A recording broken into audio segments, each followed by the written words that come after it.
तो यहाँ पर अपनी प्रॉब्लम पीक्ड रूफ से रिलेटेड है। तो प्रॉब्लम को देखते हैं, प्रॉब्लम में क्या दे रखा है। तो प्रॉब्लम में बोल रखा है a peaked roof is symmetrical and subtend a right angle as shown standing at a height of distance h below the peak. With what initial speed must a ball be thrown so that it just clears peak and hit the other side of the roof at the same height?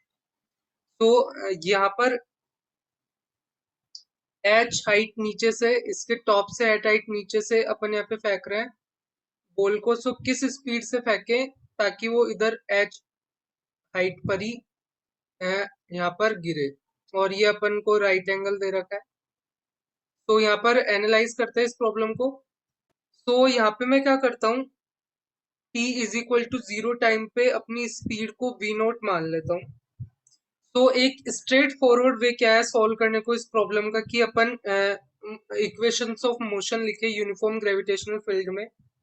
तो वो इस तरह की हो जाएगी कि यहाँ पर क्योंकि ये राइट एंगल ट्रायंगल है, सो अगर ये हाइट h है, सो ऑब्वियसली ये मतलब सिमेट्रिकल है, सो ये एंगल 45 डिग्री का होगा।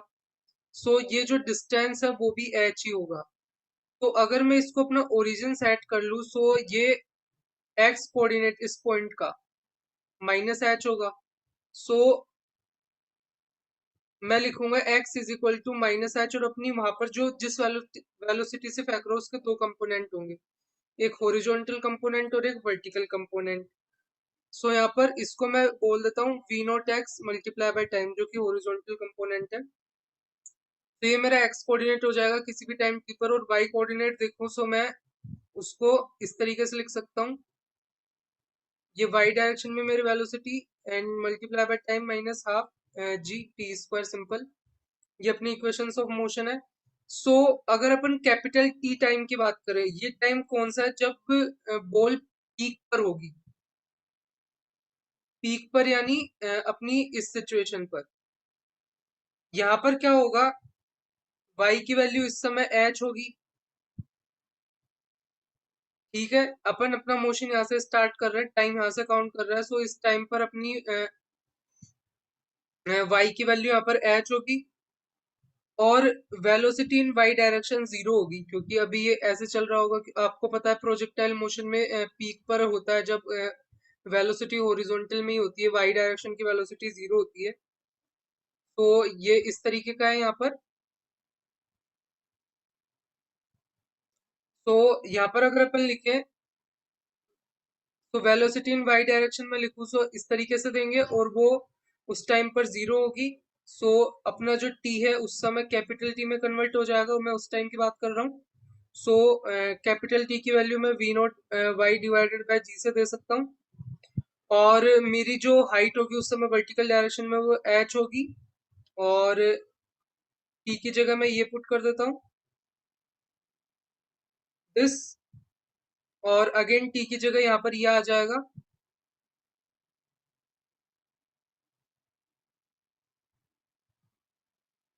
Minus half g t square, इस तरीके से। तो एनालाइज करता है, v not square divided by g minus v not y का whole square divided by 2g। So ये वी नोट वाई का whole square divided by 2g आएगा। सो वी नोट वाई का whole square is equal to 2gh आ गया। तो ये आ गया अपने पास अभी।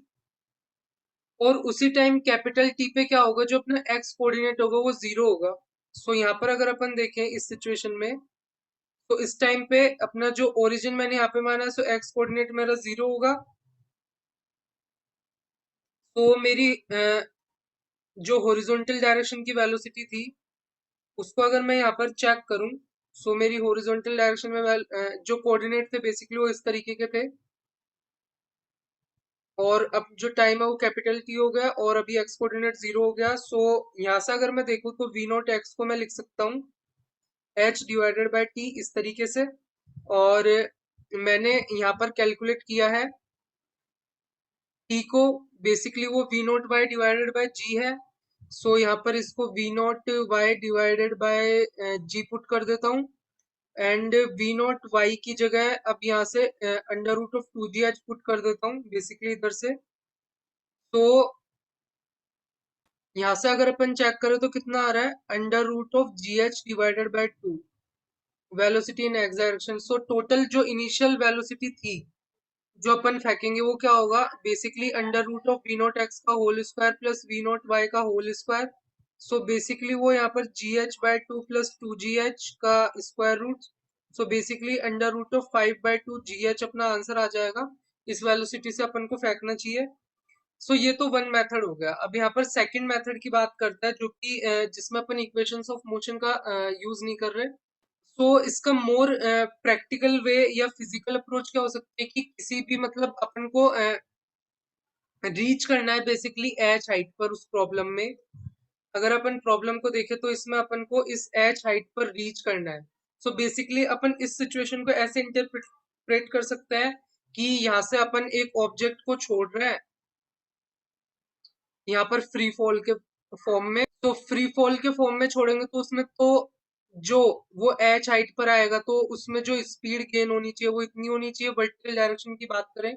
लेकिन अपन को हॉरिजॉन्टल में भी कन्वर्ट करना है, सो कुछ हॉरिजॉन्टल में भी देना पड़ेगा। फ्री फॉल देंगे तो सिर्फ वर्टिकल डायरेक्शन में आएगी। तो अभी तो अपन इतना सोच सकते हैं कि जब अपन यहाँ पर पीक से इसको छोड़े, सो फ्री फॉल जब ये एच हाइट से गिरेगा तो इतनी स्पीड इसमें आ जाएगी। सो एक तो ये चीज अपन ने इसमें सोची। और जो टाइम लगता है वो कितना लगता है, v not by divided by g. Basically तुम्हें पता है under root of two h by g लगता है। सो यहाँ पर अगर तुम ऊपर नीचे जी से मल्टीप्लाई कर दो सो इस तरीके से लिख सकते हो। So basically v not by divided by g अपना टाइम लगता है जब फ्री फॉल करता है। तो बेसिकली ये अपनी थोड़ी सी कैलकुलेशन है। लेकिन यहाँ पर उसी में अपन को हॉरिजॉन्टल डिस्टेंस एच भी कवर करना है। सो कुछ हॉरिजॉन्टल भी देना पड़ेगा। सो उसको मैं दिस स्पीड बोलता हूँ, वो टाइम टी में कवर करना है। सो यहाँ पर ये वी नॉट एक्स और ये यहाँ पर अपना under root of two h by g हो जाएगा। सो यहाँ से अगर अपन देखें तो हॉरिजॉन्टल डायरेक्शन में basically under root of g h by two आ जाएगा, एंड दोनों का स्क्वायर करके ऐड कर देंगे तो बेसिकली वही अपना आंसर आ जाएगा, under root of 5/2 g h. So इस तरीके से अपन इसको सॉल्व कर सकते हैं। तो तुम्हें अच्छा लगा होगा। अच्छा लगा हो तो लाइक करो, शेयर करो, सब्सक्राइब करो और फिर मिलता है बाद में।